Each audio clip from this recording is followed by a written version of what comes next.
प्रिय दर्शकों, नमस्कार। एक बार फिर से उपस्थित हूं आप सबके सामने।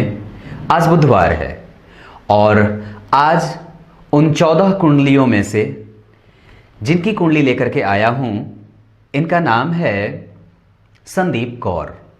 और इनके बारे में एक बात मुझे बहुत अच्छे से पता है, और वो ये है कि इन्होंने मेरा कार्यक्रम आरंभ से लेकर के अंतिम तक पूरा देखा होगा और हमेशा ही प्रत्येक दिन का कार्यक्रम देखती हैं। इनकी कुंडली मैंने खुद इनसे बोल करके मंगाई थी कि आप अपनी कुंडली जरूर भेजिए, तो ये स्थिति भी है। आइए शुरू करते हैं आज का कार्यक्रम। देखते हैं इनकी कुंडली क्या कहती है और क्या क्या इन्हें मिलने वाली हैं और ये कैसी हैं मूलतया। मैं इन्हें अपनी छोटी बहन के जैसा स्नेह देता हूं और निस्संदेह ये भी मेरे साथ वैसा ही भाव रखती हैं। आइए शुरू करते हैं आज का कार्यक्रम।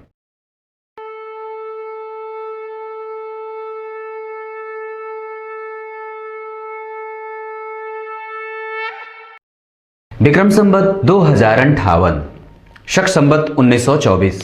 व्यक्ति का जन्म दक्षिणायन में हुआ है। दक्षिणायन में जन्मे होने के कारण और व्यक्ति का प्रभाव जब दक्षिणायन का होता है तो व्यक्ति का प्रभाव थोड़ा कम जाता है। लोग इसको सीरियस कम लिया करते हैं। कहने का मतलब है कि अपने प्रभावों को सामने वाले के ऊपर जब दिखाना होता है तो कई बार उसमें कमजोरी आ जाती है। दक्षिणायन में जन्मे होने के कारण पिता के साथ कभी कभी संबंधों में ऊपर नीचे वाले स्थितियों को देखने को मिलता है। और ऐसी स्थिति की जहां व्यक्ति का जन्म दक्षिणायन में हुआ हो तो व्यक्ति अपने आप में मशगूल भी रहेगा और अपने काम से काम रखता है, मस्त होता है अपने आप में और किसी से भी बहुत कम। दक्षिणायन में जन्मे होने के कारण इनके काम रुकेंगे भी और बनेंगे भी, मतलब रुक रुक करके ही इनके काम प्रायः बनते हैं। व्यक्ति ऐसी स्थिति में कि व्यक्ति का जन्म जहां दक्षिणायन में हुआ हो तो प्रभावों में कमी, तो कई बार व्यक्ति आधुनिकता का चादर लपेटे हुए रहता है। यह भी बात है। आधुनिकता का चादर लपेटने का मतलब है कि व्यक्ति एकदम अपडेट है आज के जैसा, पर उसमें कहीं ना कहीं एक बौद्धिक कोना ऐसा भी बना होता है जहां पे वो संस्कार से युक्त होता है। घर के लोग प्रायः इसे ये कह के समझते हो कि नहीं ये अभी की है, पर ऐसा कहीं ना कहीं है कि व्यक्ति पुराना भी है और व्यक्ति पुराने जैसा है, पर लोग इसको अच्छे तरीके से समझ नहीं पाते हैं या इनके बारे में धारणाएं प्रायः आसपास के लोगों में एक अलग सी बन जाती है जो व्यक्ति वास्तव में नहीं है। यह दक्षिणायन का प्रभाव। शरद ऋतु में जन्मी है तो सुंदर होंगी और शरद ऋतु में जन्मी है तो रात में जागने की आदत होगी। व्यक्ति को अगर नियम से परे हटा दिया जाए तो यह किसी भी नियम से बंधा नहीं रहेगा। एक ऐसी जाति का जो बिल्कुल स्वच्छंद है, एकदम गुलाब के खुशबू की तरह, जो ये देख करके अपनी खुशबू नहीं फैलाती है गुलाब कि सामने वाला उसका दुश्मन है या उसका मित्र। बस यही बात है। कहने का मतलब है कि व्यक्ति एकदम सुलझा हुआ है, मीठी वाणी को बोलने वाला होगा। शरद ऋतु का प्रभाव, दबी जबान से बात करने वाला होगा और श्रेष्ठ है, मतलब जो श्रेष्ठ है वही बुद्ध है। आइए आगे बढ़ते हैं। शुक्ल पक्ष के रविवार 9वीं तिथि, ये चीजें इनके जीवन में बिल्कुल सही है और बिल्कुल सटीक है। शुक्ल पक्ष में जन्मे होने के कारण गाल भरे होंगे, अधर बेहतरीन, और शुक्ल पक्ष के 9वीं तिथि के जन्मे होने के कारण रिक्ता तिथि इसे कहा जाता है। इस वजह से व्यक्ति जिद करेगा, क्रोध भी करेगा, प्रायः दूसरों में कमियां भी ढूंढता है, खुद चाहेगा कि कोई कम एक्सप्लेन करे, खुद बहुत ज्यादा चीजों को बढ़ा चढ़ा करके बोलने वाला होता है, छिद्रान्वेषी होता है। मतलब है कहने का कि व्यक्ति सामने वाले से एक्सपेक्टेशन बिल्कुल सुनने का रखता है और खुद बोलने वाले किरदार में आना चाहता है। व्यक्ति परिवर्तनशील है, परिवर्तन पसंद करता है, एक जगह से दूसरे जगह पे जाना पसंद करता है, बोर नहीं होना चाहता है चीजों से, परिस्थितियों से, पहनावा से, फैशन से, दिखावे से और हर तरीके के लाग लपेट से मुक्त होकर के एकदम बिल्कुल परियों के जैसी होती है। ये स्थितियां हैं। आगे बढ़ने पे पता चलता है रविवार का जन्म है, मतलब व्यक्ति पिता से प्रभावित है, पिता के जैसी है, पिता के सदृश है और पितृ की भूमिका में रहने वाली है। सबका सम्मान करने वाला और सबका आदर करने वाला, सबको हृदय से लाभ देने वाला, ऐसा नहीं कि मन में कुछ और है, जबान पे कुछ और है। कन्या लग्न का है व्यक्ति, आगे बताऊंगा, तो परिवर्तन पसंद है, ये तुरंत परिस्थिति के हिसाब से बदलता है। मन में कई बार अगर चीजें ना बताने वाली भी हो तो उसको नहीं बताएगा, अगर उसको पता है कि ये बताने से उसका काम निकल जाएगा तो वो भी कर लेता है। परिस्थितियों के आधार पर जो व्यक्ति बदल जाता है वो बुध से प्रभावित होता है। नीचे आइए, पूर्वाखाड़ा नक्षत्र, ये बेहतर है। और आगे बढ़ने पे पता चलता है सौभाग्य योग, ये बेहतरीन है। जब इनका जन्म हुआ था तब रविवार का जन्म और चंद्रमा का नक्षत्र जो है वो लग्न का नक्षत्र इनकी कुंडली में है, मैं देख लेता हूं, लग्न का नक्षत्र इनकी कुंडली में है चित्रा का, और चंद्रमा जो है वो पूर्वाखाड़ा का है। मतलब इसका प्रभाव व्यक्ति सुंदर होगा। क्यों सुंदर होगा? क्योंकि शुक्र के नक्षत्र में पैदा हुआ है। पूर्वाखाड़ा नक्षत्र जहां शुक्र से प्रभावित होगा वहीं पे अगर गौर करें तो इनकी कुंडली में जो वर्ण बन रहा है वो क्षत्रिय का बनेगा और गण जो बनेगा वो मनुष्य का बनेगा। कहने का तात्पर्य कि व्यक्ति को जहां पे क्रोध की अधिकता करनी होगी वहां क्रोध भी करेगा, पर ज्यादा झगड़े फसाद और किसी के चक्कर में नहीं पड़ना चाहता है, अपने आप में मशगूल रहना चाहता है और चीजों को समझने वाला है, व्यवसायिक बुद्धि को लेकर के आगे बढ़ता है। इस वजह से ये प्रायः घर के लोगों से और घर के लोगों के ऊपर जब भी समस्या कोई आती है तो तुरंत उठ खड़ा होता है। कभी कभी बिल्कुल आराम से वो घर में कोई भी परिस्थिति बनी है उससे उसको कोई मतलब नहीं है, और कभी कभी जब उसका इन्वॉल्वमेंट होता है तो वो उसको या घर परिवार को या मित्रों को या सहयोगियों को उससे पूरी तरीके से उबारने में सहयोग उसका देखा जाता है। सौभाग्य योग कौलवकरण, ये प्रभाव ठीक रहेगा। क्षत्रिय वर्ण की हैं तो देखने में अच्छी तो होंगी, भ्रिकुटियां कड़ी होंगी, नेत्र काले होते हैं, बहुत ज्यादा ऊंचा नहीं होता है, थुलथुला होता है, मांसल शरीर होता है, सुंदर तो होता ही है, साथ ही साथ अच्छे वाणी को बोलने वाला होता है। और सौभाग्य योग में जन्मे होने के कारण व्यक्ति जहां भी जाए, जिसके साथ भी संबंध बनाए, वो भी श्रेष्ठ हो जाता है। दाम्पत्य बड़ा बेहतर होगा, ये तो आगे भी बताऊंगा। आगे शुरू करते हैं इनकी कुंडली का विस्तृत विश्लेषण। देख के जाइएगा अंतिम तक। विश्लेषण को अंतिम तक देखने का मतलब यह होता है कुछ समझने की इच्छा, और वो अगर है तो निसंदेह है।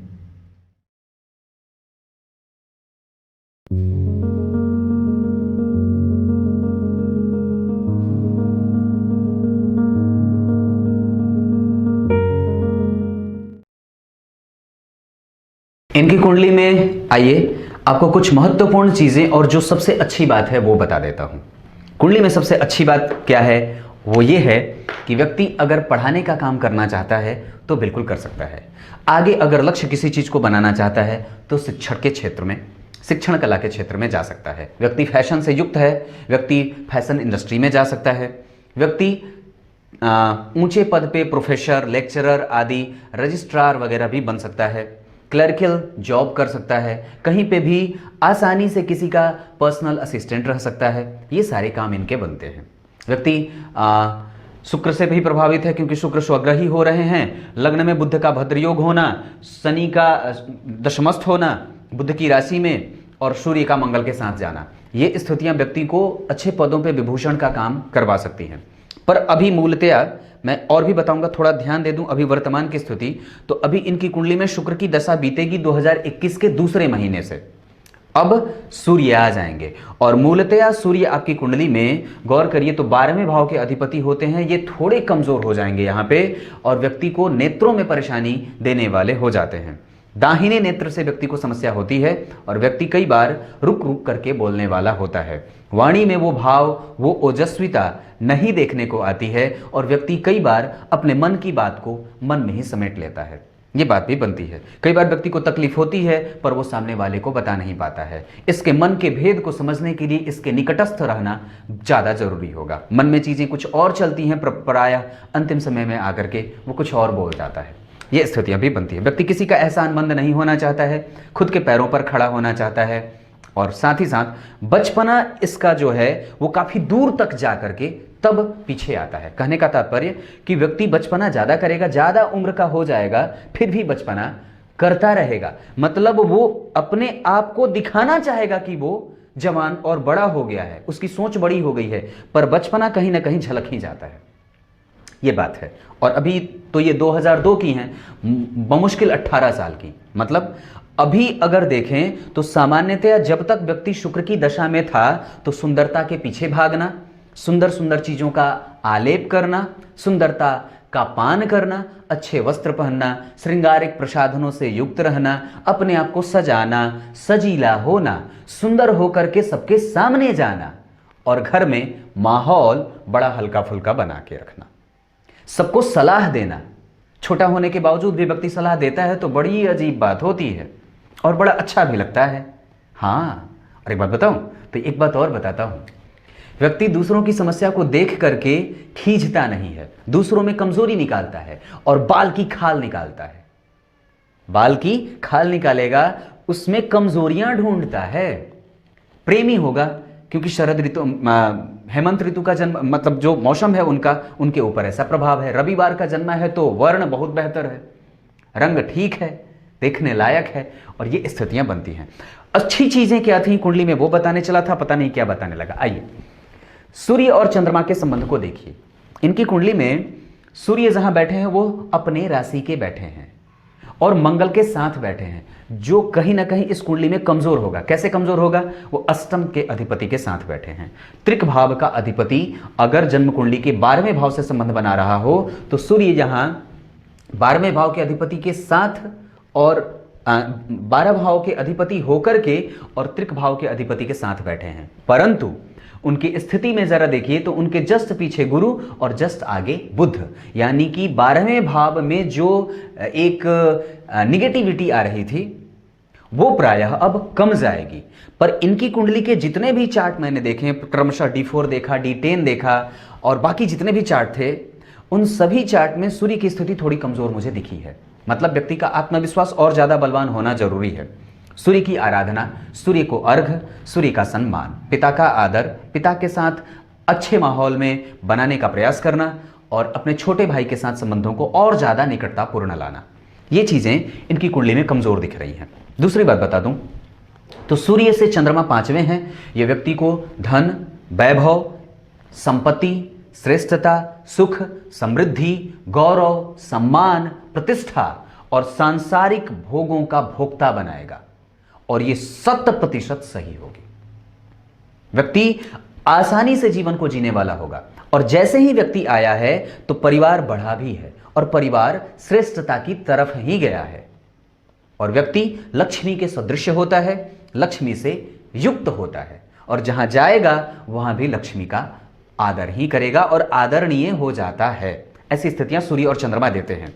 उसके बाद ये पहली स्थिति थी। दूसरी सबसे अच्छी स्थिति है कि व्यक्ति की कुंडली में जो सबसे खराब भाव होता है 12वां भाव, उसको शुभ कर्तरी लगा है। गुरु उच्च के और बुध अपनी राशि में। ये स्थिति समझते हैं आप कितनी अच्छी है बात है ये। व्यक्ति भद्र योग में जन्मा है, व्यक्ति की कुंडली में लाभ भाव में गुरु उच्च के हुए हैं और वो अपने भाव से जहां उनको बैठना था वो कहां बैठे हैं? अपने भाव से सुख के अधिपति का लाभ में जाना, सुख के अधिपति का लाभ में उच्च का होना और साथ ही साथ उनकी दूसरी राशि जन्म कुंडली के सप्तम भाव में बनेगी। गौर करिए तो सप्तम और सुख के अधिपति दोनों ग्रह लाभ में जाकर के, और एक ग्रह यहां चंद्रमा बैठा है। इस स्थिति को आप भूलें ना भूलें। ये आपको जीवन का सर्व सुख अगर नहीं दिया तो मेरे पास आ जाइएगा, मैं आपको बता दूंगा। ये स्थिति बेहतरीन है और बेहतरीन से भी बेहतरीन। मैं इसकी प्रशंसा जितनी भी करूं कम होगी। क्यों? क्योंकि ये भाव है गुरु की मूल त्रिकोण राशि बन रही है और चंद्रमा का नैसर्गिक रूप से यही भाव होता है। काल पुरुष की कुंडली में चंद्रमा यहां मजबूत होते हैं। 1 2 3 4 यहां पे मूलतया चंद्रमा को ही बैठना था और वही बैठा है। माता का भाव, माता से संबंध, माता का लाभ, माता से श्रेष्ठ संबंध, संपूर्ण तरीके का सुख ये व्यक्ति भोगेगा। वह ऐसा क्यों भोगेगा? क्योंकि जन्म कुंडली में बुध की राशि में शनि बैठे हैं। तो एक तो स्थिति ये रही कि सूर्य से चंद्रमा पंचम गए, लाभ के अधिपति जो होते हैं वो चंद्रमा वो केंद्र में, और केंद्र के अधिपति जो चतुर्थेश होते हैं गुरु वो परिवर्तन में।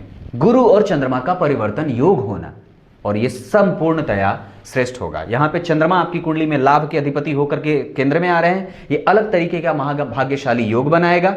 और साथ ही साथ सुख के अधिपति लाभ में गए हैं, ये महाधनी योग बनाने वाला है ये स्थिति। ये पहली बात थी जो इनकी कुंडली में अच्छी थी। दूसरी बात कि जन्म कुंडली में उच्च के गुरु, तीसरी बात कि उच्च के शुक्र, और साथ ही साथ महान परिवर्तन योग चंद्रमा और गुरु का, ये बेहतरीन होगा। और इन दोनों का संबंध कहीं ना कहीं कुंडली को मजबूती की तरफ बढ़ा रहे हैं। ये चौथी बात थी। पांचवी सबसे अच्छी बात है वृषभ का राहु, व्यक्ति को कई प्रकार के विद्याओं का जानकार, गुप्त विद्याओं में रुचि करने वाला और रुचि पैदा करने वाला, साथ ही साथ व्यक्ति की कुंडली में राहु का प्रभाव लग्न पे है। बुध जो हैं जन्म कुंडली में 19 अंश 11-21 कला के, और राहु है 18 अंश 42 कला के। इन दोनों का डिग्री अगर हम अध्ययन में लाते हैं तो ये दोनों निकटस्थ होते हैं। राहु 19 और राहु 18 और बुध 19, ये डिग्रियां जो उन लोगों को निकट लाने का काम करती हैं, और डिग्री का प्रभाव बुध पे जब पड़ेगा तो व्यक्ति को तार्किक बना देगा, व्यक्ति तर्क विद्या का माहिर होगा। और कई बार जब राहु और बुध प्रभाव में न रहेंगे तो निर्णय लेने में दिक्कत भी होती है, और किसी को फिर ढूंढता है, किसी से मदद लेना चाहता है, और कई बार व्यक्ति अपने आप में मशगूल और मस्त रहता है, उसको दुनिया की कोई फिक्र ही नहीं होती है। ये स्थितियां राहु और बुध पैदा करते हैं। साथ ही साथ राहु रोहिणी का बैठा है चंद्रमा के नक्षत्र में, और वो चंद्रमा केंद्र में आ रहे हैं। तत्पश्चात इसका फलादेश व्यक्ति भाग्य से युक्त होगा, क्योंकि यहां पे चंद्रमा जो शुक्र के नक्षत्र में बैठे हैं, जो स्वग्रही है, तो आपको पता भी नहीं कि भाव कितना बेहतर बन रहा है, क्योंकि चंद्रमा जहां जिस नक्षत्र में बैठा है उस नक्षत्र का अधिपति राहु के नक्षत्र में और राहु चंद्रमा के नक्षत्र में। मतलब किसका संबंध बना? तो राहु का संबंध चंद्रमा से, चंद्रमा का संबंध शुक्र से, और शुक्र का संबंध राहु से। ये त्रिकोणात्मक संबंध है। मतलब जहां तीन ग्रह एक दूसरे के साथ युति में आते हों, जहां तीन ग्रह एक दूसरे के साथ को रिलेट करते हों, जहां तीन ग्रह एक दूसरे के साथ संबंध में किसी भी तरीके से चाहे नक्षत्र से आते हों, मतलब A बराबर B बराबर C, इसीलिए तो A जो होता है वो C के बराबर हो जाता है। तो ये बात इस कुंडली में, और ये भाव भी देखिए तो भाग्य का संबंध किससे बना? सुख से, और वो धन से, लाभ से भी तो बन रहा है, वो लाभेश के नक्षत्र में बैठा है। तो ये बात कि भाग्य का संबंध लाभ से, लाभ का संबंध सुख से, सुख का संबंध लाभ से, पुनः लाभ का संबंध धन से, क्योंकि गुरु इस भाव से केंद्र में जा रहे हैं, और वहां का अधिपति जो ग्रह है वो वहीं बैठा है। और धन भाव से गुरु जब केंद्र में जाएंगे तो व्यक्ति को धन से युक्त, श्रेष्ठता से युक्त, आनंद में जीवन जीने वाला, अच्छी वाणी को बोलने वाला, मजबूती से कैरियर पे कदम बढ़ाने वाला, पर थोड़ा उसको लेकर के सीरियसनेस कम होती है, ये बात भी है। शुक्र यहां पे फैशन का मालिक और फैशन का प्रबंधकर्ता बना देंगे। व्यक्ति हमेशा सजने को तैयार है, हमेशा ही, और श्रेष्ठ है, वाणी श्रेष्ठ, बुद्धि श्रेष्ठ, तर्क क्षमता बेहतरीन, और व्यक्ति ज्ञान का मालिक है। दरअसल अपने आप को और थोड़ा ये अगर बढ़ा दें और कैरियर के प्रति इनके भाव को और ज्यादा प्रदर्शित कर दिया जाए, या कैरियर को लेकर के इनका जो एक पोजीशन होता है वो अगर और ज्यादा बेहतर हो जाए, तो व्यक्ति उच्च शिक्षा को प्राप्त कर सकता है। व्यक्ति को पढ़ाने के लिए, पढ़ाने के क्रम में आगे बढ़ाना चाहिए, व्यक्ति को पढ़ाई के लिए मौका देना चाहिए। राहु उच्च के हैं यहाँ पे, ये अच्छी स्थिति होती है। तदुपरांत व्यक्ति की कुंडली में शिक्षा भाव, यहाँ का अधिपति योग कारक स्थितियों में जा रहा है। शनि यहाँ पे कारक भी होंगे। क्यों कारक होंगे? क्योंकि वो पंचम और छठे के अधिपति होते हैं। प्रतियोगिता भाव में उनकी मूल त्रिकोण राशि प्रतियोगिताओं में सफलता दिलाने के योग को दिखा रही हैं। क्यों? क्योंकि सूर्य भी 12 में बैठ करके प्रतियोगिता भाव पे अपनी दृष्टि डाल रहे हैं। पर यहाँ का अधिपति होकर के शनि और पंचम का अधिपति होकर के बुध की राशि में बैठा है, मंगल के नक्षत्र में, और वो मंगल इस कुंडली में देखिए तो निस्संदेह सूर्य के साथ बैठा है। तो सूर्य और मंगल का जो प्रभाव है वो थोड़ा, मतलब व्यक्ति को और मेहनत करना चाहिए। पराक्रम पे लाभ, और पराक्रम से लाभ की स्थिति बनती है क्योंकि यहाँ ज्येष्ठा के केतु बैठे हैं जो बुध का नक्षत्र है, और वो बुध जाकर के लग्न में भद्र योग बना रहे हैं। व्यक्ति सुंदर है, चाल चलेगा तो हाथ ज्यादा हिलेंगे। चाल अगर व्यक्ति चले तो हाथ ज्यादा हिलाएगा, बिल्कुल सटीक है, कुछ भी कमजोर और कम नहीं है। हाँ, ये बात है। उसके बाद शनि की तीसरी दृष्टि मंगल और सूर्य पे पड़ेगी, तो कभी कभी व्यक्ति को बहुत ज्यादा काम की अधिकता और काम का अतिरेक होना प्रभाव में, और व्यक्ति की बौद्धिक क्षमता को कई बार आधुनिकता के चादर से ओढ़ करके वो उसको समझ नहीं पाता है। आधुनिकता का प्रभाव थोड़ा कम करें, धार्मिकता और संस्कार का प्रभाव थोड़ा ज्यादा कराएं अपने ऊपर, और चीज़ों को समझने से पहले, चीज़ों को जानने से पहले उस व्यक्ति को समझ लें कि वो कहाँ से आ रहा है। दरअसल अगर आपके शिक्षक अगर आपको देख रहे हों, अगर आपके शिक्षक आपको पहचान रहे हों, तो आपको भी शिक्षक को उतने ही निकटता से समझना चाहिए जितना वो आपको समझते हैं। कहने का मतलब भरोसा किसी पे ना, क्योंकि आप हैं सुंदर, बुद्ध है ना, और गुरु भी तो उच्च का है, वहां से 5वीं दृष्टि से केतु को देख रहे हैं। गुरु की 7वीं दृष्टि जन्म कुंडली के मकर राशि के 5म भाव पे पड़ रही है। यहां से व्यक्ति को वो सर्वोत्तम सुख देने वाले हैं और प्रेम संबंधों में डालने वाले हैं। और यहां से 9वीं दृष्टि जन्म कुंडली में अपनी राशि पे पड़ेगी, दाम्पत्य के सुख को बेहतरीन और आनंद पूर्वक रखने वाले हैं। पर केतु की भी यहां पे दृष्टि है, राहु केतु का प्रभाव यहां भी जा रहा है।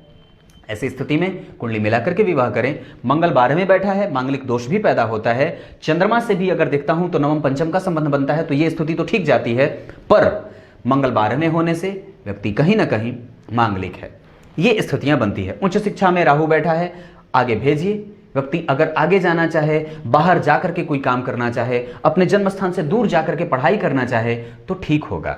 ऐसे व्यक्ति को उच्च शिक्षा के क्षेत्र में भेजने के साथ साथ व्यक्ति फैशन के क्षेत्र में भी जा सकता है और कोई भी क्षेत्र अपनाना चाहे अपना ले। क्यों? क्योंकि बुध यहां का अधिपति होकर के भी, 2 केंद्रों का अधिपति होकर के केंद्र में भद्रयोग लगा रहा है। यहां शनि व्यक्ति को सरकारी नौकरी देने के लिए उतावलेपन से युक्त हैं और उसकी तीसरी के बाद 7वीं दृष्टि यहां पड़ रही है चंद्रमा के साथ।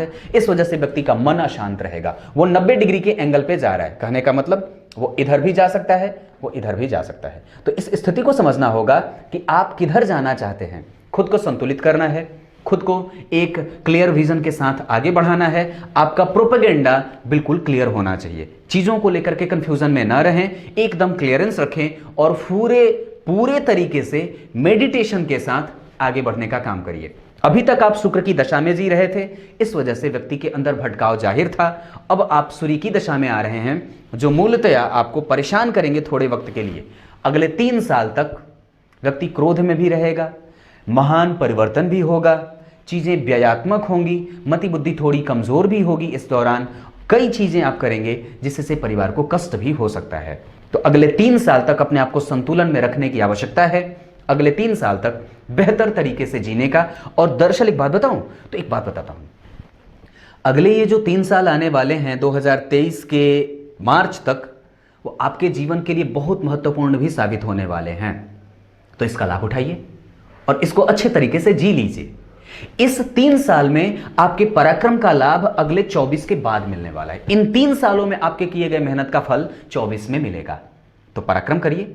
अपने आप का व्यय अगर हम संतुलित होकर के अपने आप का व्यय करा लेते हैं, संतुलन के साथ व्यक्ति, और एकदम जो इक्विवेलेंट तरीके से व्यक्ति मेहनत अगर कर ले, तो उसका जो रिजल्ट है वो आपके पक्ष में ही आएगा। ऐसा क्यों मैं बोल रहा हूं? क्योंकि जरा गौर करिए तो पराक्रम के बाद किए गए फल के भाव को गुरु देख रहे हैं, जो इस कुंडली के सुख और सप्तम के अधिपति हैं। 2 अच्छे भाव के अधिपति की दृष्टि अगर 5म भाव पे पड़ेगी, जहां का वो कारक होता है, वो थोड़ा कमजोर होगा। क्यों? क्योंकि सूर्य 12 में जा रहे हैं। तो व्यक्ति के पराक्रम भाव या पराक्रम को वो ज्यादा लेंगे, व्यक्ति एनर्जी ज्यादा लगाएगा, तब चीजें मिलेंगी। क्यों ऐसा हो रहा है? क्योंकि गुरु यहां अकेले हैं। एकादशवें भाव में गुरु को कारकत्व की प्राप्ति होती है और वहां वो अकेले बैठा है। साथ ही साथ जरा गौर करिए तो वो पुष्य नक्षत्र में बैठा है। शनि आपकी कुंडली में रोगेश भी होता है और पंचमेश भी होता है, पर 5म भाव में उसकी गौण राशि बनने के कारण गुरु को यहां थोड़ा सा प्रभाव से विक्षिप्त होते देखा जाएगा।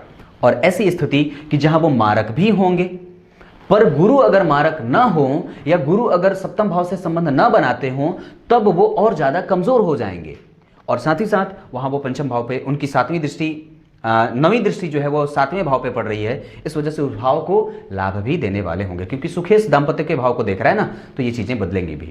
पेट का ख्याल जरूरी है। आपकी कुंडली में मंगल की जो डिग्री है वो 16 अंश की है और सूर्य है 28 अंश के। ऐसी स्थिति में मंगल अस्त हो जाएंगे, पर फिर भी वो सम राशि का बैठा है, क्योंकि जिस राशि में बैठा है उस राशि के अधिपति के साथ ही बैठा है, उसके साथ संबंध अच्छे होंगे। पर अगर देखता हूं तो नक्षत्र उसका जो है वो पूर्वा फाल्गुनी का है और ये शुक्र का नक्षत्र है, पहले चरण का है। तो गौर करिएगा, मंगल पहले ही चरण में है और जहां बैठा है वो 12वां भाव है। व्यक्ति को पेट से संबंधित समस्या भी होती है और व्यक्ति को समस्याएं भी आएंगी। कभी कभी पेट से संबंधित समस्या, नेत्रों से संबंधित समस्या भी आने वाली हैं। तो इस पे थोड़ा ध्यान देने की स्थिति है। पर मंगल ठीक है, वो अवस्था में ठीक जा रहा है, युवा है वो। नवमांश में लग्न में आ रहे हैं मंगल और मित्र की राशि में जा रहे हैं। बुध राहु 12वें भाव में जा रहे हैं, पर बुध अपनी राशि का हो रहा है, ये ठीक है। उसके बाद धन का अधिपति लाभ में, यहाँ भी धन की स्थिति और आगे का जीवन सुखपूर्वक ही बीतेगा, इसकी गारंटी है। उसके बाद शनि और गुरु यहीं बैठे हैं, ये मंगल के होकर के बैठे हैं। इस वजह से व्यक्ति को यहाँ पे अगर देखिए तो अष्टम का अधिपति गुरु आ रहा है और यहाँ पे अष्टम का अधिपति सूर्य के साथ जा रहा है। अष्टम के अधिपति चौथी दृष्टि से पराक्रम भाव को देख रहे हैं मंगल, और 7वीं दृष्टि यहां पड़ रही है। इस वजह से ही मैंने बात कही थी कि रक्त से संबंधित समस्या बन सकती है, पर व्यक्ति उससे प्रभावित नहीं होगा। और 8वीं दृष्टि यहां, तो यहां पे गुरु की भी दृष्टि पड़ी, व्ययेश की भी, अष्टमेश की भी दृष्टि पड़ी और केतु का भी प्रभाव है। इस वजह से दाम्पत्य को लेकर के हो सकता है कि पति आपका कभी कभी समझे नहीं, हो सकता है आपकी स्थितियों को वो समझ ना पाए, ये स्थिति भी पैदा होगी। तो कुंडली मिलाकर के विवाह करिएगा। मंगल का प्रभाव यहां भी है, चंद्रमंगल योग यहां भी बन रहा है, ये बहुत अच्छी बात है। यहां पे अगर देखता हूं तो दाम्पत्य भाव का अधिपति शनि वो मंगल की राशि में बैठा है, पर मंगल से दृष्ट है। गौर करिए, दाम्पत्य भाव के अधिपति शनि मंगल की राशि में, पर मंगल की चौथी दृष्टि यहां पड़ रही है। इस वजह से ये भाव संवर जाएगा। क्यों संवरेगा? क्योंकि मंगल आपकी कुंडली में लग्न में ही बैठा है और वो होता है भाग्य का अधिपति। अगर इनकी कुंडली में आपको थोड़ा सा बताऊं तो भाग्य के भाव के अधिपति जो बनते हैं वो मंगल, मेष राशि के अधिपति मंगल लग्न में बैठे हैं, ये श्रेष्ठ है। व्यक्ति धार्मिक होगा, सदगति से अपना काम करने वाला होगा, जीवन में सफलता की सीढ़ियों को चढ़ने वाला होगा, उसमें उसके पति का सहयोग भी मिल जाए तो ज़्यादा बेहतर है। क्योंकि नवम के अधिपति लग्न में आ रहे हैं और वहां से चौथी दृष्टि से सुख भाव को देख रहे हैं, जो कि उनके खुद की राशि है। तो मंगल यहाँ योग कारक भी होंगे और परिणामों को देने वाले भी होंगे। इस वजह से और जरा गौर करिए तो अष्टम के अधिपति का केंद्र में आना, अष्टम के अधिपति का केंद्र में आना, अष्टम के अधिपति का बाहर जाकर के पुनः यहां देखना, और उनकी 7वीं दृष्टि यहां पड़ रही है, 8वीं दृष्टि यहां पड़ रही है, यानी कि अष्टमेश कहीं ना कहीं सप्तम भाव को प्रभावित कर रहा है। अष्टमेश सुख को प्रभावित कर रहा है। क्रूर और पापक ग्रह मंगल जो भाग्य के अधिपति होने के साथ साथ सुखेश है, तो ये उसको बैलेंस करेंगे। इनकी कुंडली में ये बात दिखने को आ रही है कि यहाँ पे गुरु जैसा ग्रह बैठा है, पर वो अष्टम भाव के अधिपति और पंचम भाव के अधिपति होने के कारण थोड़ा सा कभी कभी सुलभता से युक्त तो होगा, पर कभी कभी समस्या भी पैदा करेगा, स्वास्थ्य में समस्या पैदा करेगा। गुरु जब भी आएंगे तो स्वास्थ्य से संबंधित समस्या देंगे। व्यक्ति को अपने भोजन का विशेष ख्याल रखना चाहिए। फैटी और जो फैट देने वाले भोजन है उसको ना करें। बाजार का सामान मसालों से मुक्त अपने आप को रखे तो ज्यादा बेहतर होगा। ये स्थितियां बनती हैं। अब इनकी कुंडली में मैं कैरियर भाव को थोड़ा देख लेता हूं। जन्म कुंडली के D10 चार्ट में लग्न बनता है 9 नंबर का, यानी कि जन्म कुंडली का जो D10 चार्ट बनता है, मतलब इस कुंडली का जो D10 बनेगा वो धनु का बन रहा है, दशमांश कुंडली। धनु राशि के अधिपति होते हैं गुरु, वो जा करके केंद्र में नहीं त्रिकोण में बैठे हैं। यहां D10 चार्ट, ये नौमांश है, यहां दशमांश होगा। दशमांश में यहां 9 नंबर लिखा है जिसके अधिपति त्रिकोण में जा रहे हैं। ये अद्भुत होगा क्योंकि वो सूर्य जैसे ग्रह की राशि में जा रहे हैं। साथ ही साथ पंचम भाव में चंद्रमा बैठा है जो कि बेहतरीन है, और यहां पे वो उच्चाभिलाषी भी हो रहा है क्योंकि उसके जस्ट आगे उसके उच्च की राशि बनी है। और साथ ही साथ दशम भाव में बुध का बनना, वहां का अधिपति होकर के वो विदेश भाव में बैठा है, तो व्यक्ति दूर जाकर के अगर कोई भी काम करे, अपने जन्म स्थान से दूर भी जाना चाहता है तो बिल्कुल जा सकता है।